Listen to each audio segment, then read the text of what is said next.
大家好，歡迎嚟到心境深淺嘅頻道。今日我哋又透過一個簡單嘅感恩練習，徹底轉變你嘅命運。想象一下，我哋每日嘅焦慮同埋壓力，轉而吸引豐盛嘅財富嘅機會，甚至中獎嘅喜悅。呢個唔係魔法，而係基於科學同埋靈性嘅強大工具。感恩日記，我哋唔會停留喺表面。今日我會帶你深入去探索，從基礎去到進階，讓你花10分鐘就能夠感受到轉變。記得改變係從心開始。如果你準備好，我哋就開始啦。你知唔知道感恩唔係空談，佢係有科學根據。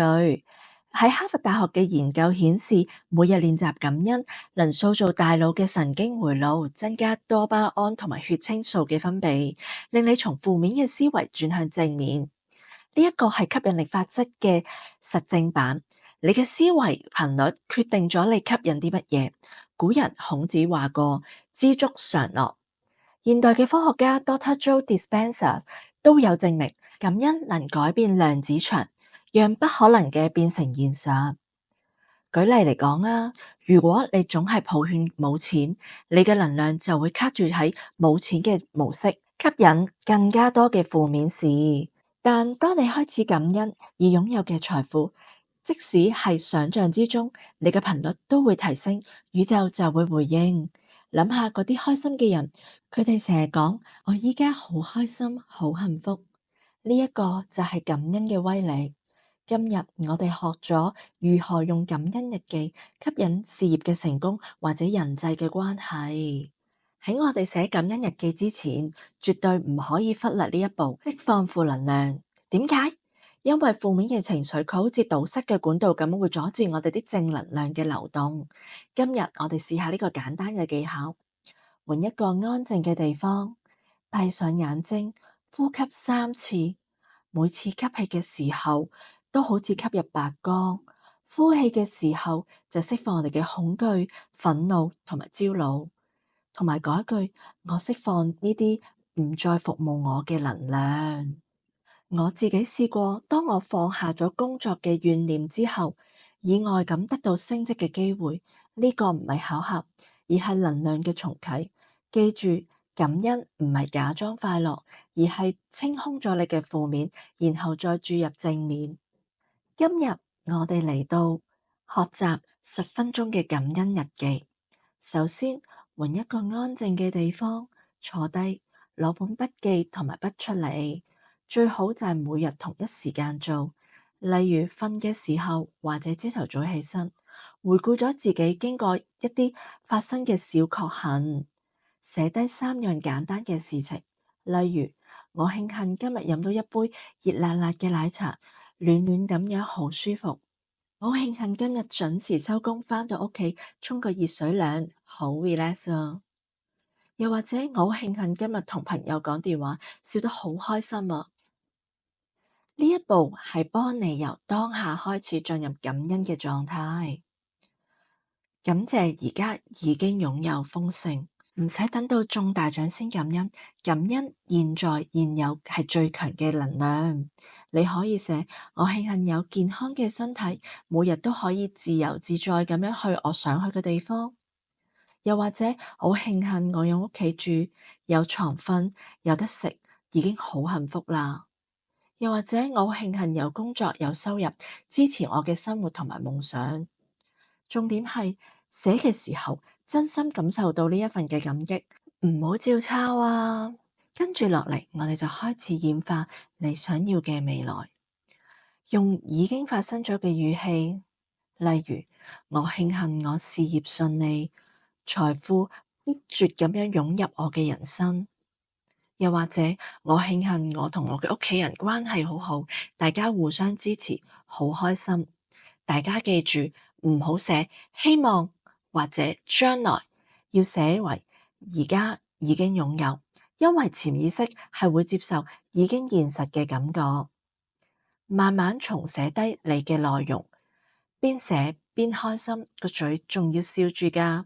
然後喺個心裏邊或者大聲講一句：宇宙，我好感恩，呢一切已經實現，多謝你。然後合上筆記簿，感受嗰份滿足同埋平靜。做完之後，你會發現心情輕鬆咗好多，能量都提升咗。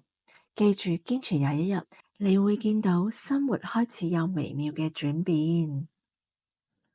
好，而家我哋一齊做一個短暫嘅引導冥想，係專幫你同財富豐盛對齊。而家揾一個舒服嘅坐姿，或者瞓低，雙手放喺大髀或者心口，閉上眼睛，然後我哋呼吸3次。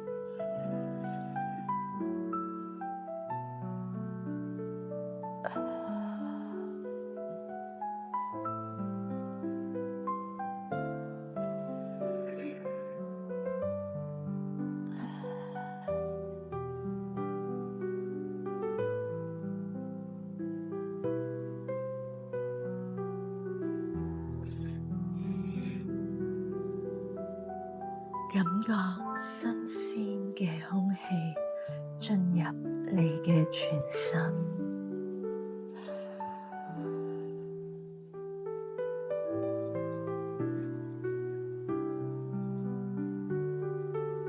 將所有緊張、擔心嘅都隨住呼氣離開。而家你身處係一個金色嘅光芒空間，四周好溫暖，好安全。感覺呢股金色嘅光由你嘅頭頂慢慢流入去，經過你嘅額頭、眼睛、喉嚨、心口，一直流到你全身每一個細胞。慢慢咁樣諗下，你曾經最開心嘅事情，或者最開心同邊一個一齊。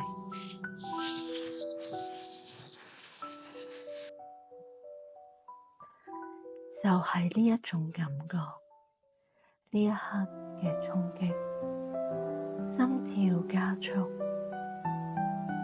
好開心，好感恩嘅眼淚。想像你攬住支票，或者見到銀行數字跳咗好多位，你第一時間會想做啲乜嘢？去旅行？買你自己鍾意嘅嘢，捐錢做善事，感覺呢一份嘅自由，呢一份嘅喜悅，嗰份我終於做到嘅滿足感，讓呢一種感覺充滿咗你整個嘅身體，由腳底一直上到頭頂，好似海浪咁。一浪接一浪，一浪接一浪。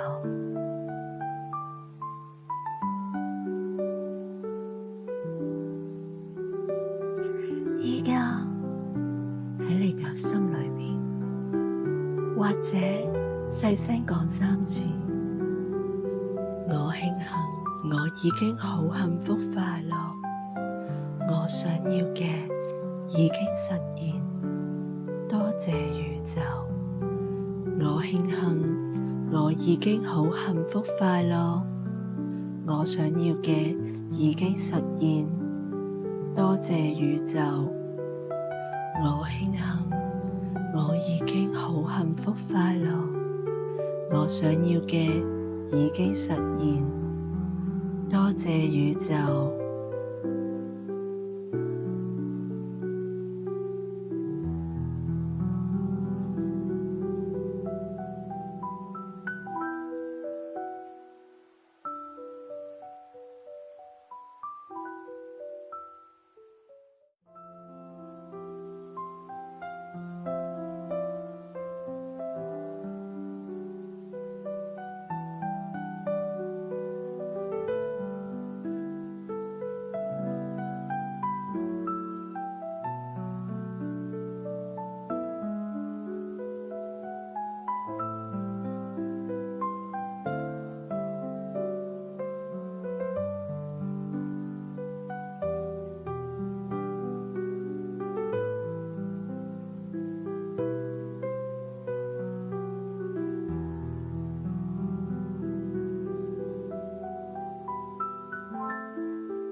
感恩唔係一次性嘅練習，而係生活嘅方式。從今日開始，你嘅命運就會開始轉動。記得訂閱、點讚同埋分享我哋嘅頻道，喺留言區寫低你嘅感恩宣言，讓我哋一起放大能量嘅磁場。多謝你哋嘅觀看，下次見。